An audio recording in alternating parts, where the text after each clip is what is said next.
China insists Indians vacate Chushul Heights, India says clear Pangong North. India's refusal to vacate the heights it took control bring China to the negotiating table. India crossed the line of actual control (LAC) in Ladakh at 7 places to counter transgressions by the People's Liberation Army (PLA) into Indian territory. The action taken by Indian forces has forced the Chinese to come to the negotiating table. India has refused to vacate the heights it took control of in late August in the region south of the Pangong Lake, and it will not stop infrastructure development in border areas. India has said it will not move back from the heights it has occupied till China agrees to move back from the area between Finger 4 and Finger 8. India took control of the positions India took control of on the intervening night of 29 and the 30th of August in the Chushul sector south of the Pangong Lake allow it to dominate the area.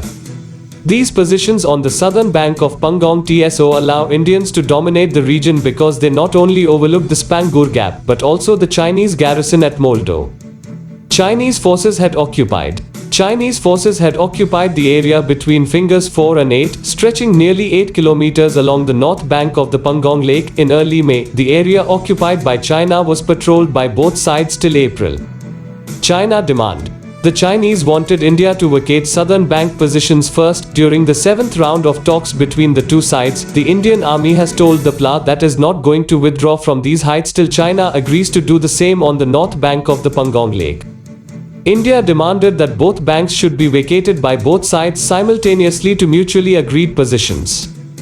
Foreign ministers of both says that it wants peace and tranquility at the border between the two countries, but the Indian political establishment, however, remains wary of Beijing's commitment despite the dialogues they had with their Chinese counterparts, and said that Indian army is prepared for any eventuality.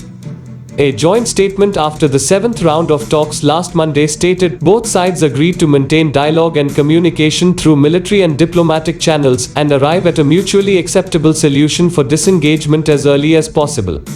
Quote, it did not mention the points of negotiation by either side. With temperatures dipping in Ladakh, troops on both sides are bracing for extended deployment during the harsh winter months.